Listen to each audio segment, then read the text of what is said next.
প্রিয় দেশবাসী, আমরা জাতীয় দৃষ্টি প্রতিবন্ধী সংস্থা কিশোরগঞ্জ জেলা শাখার পক্ষ থেকে আজকে উপস্থিত হয়েছি মাইজকাপন একটি গ্রাম, নীলগঞ্জ হাজিরগঞ্জ হইলে এটার ডাকঘর। তো কিশোরগঞ্জ সদরের একটি গ্রামে এখানে আমরা বিভিন্ন ধরনের প্রতিবন্ধীদেরকে নিয়ে এতক্ষণ আলাপ আলোচনা করলাম এবং তাদের দুঃখ দুর্দশার কথা শুনলাম।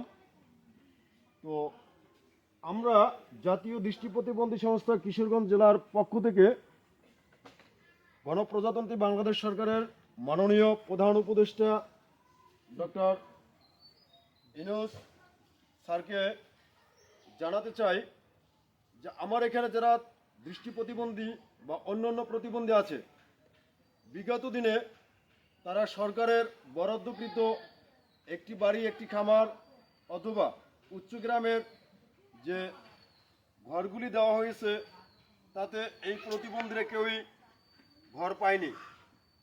তাই আপনার মাধ্যমে এবং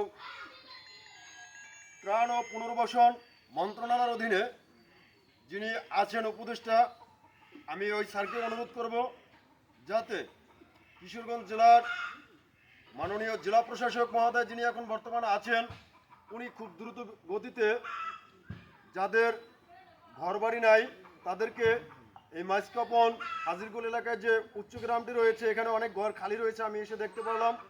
এই ঘরগুলি এই প্রতিবন্ধীদের নামে যাতে বরাদ্দ করে দেয় এবং তার জন্য যথাযথ ব্যবস্থা নেয়, এই আশাবাদ আমি রেখে সকলকে ধন্যবাদ জানিয়ে আমার বক্তব্য এখানে শেষ করছি। বাংলাদেশ চিরজীবী হোক।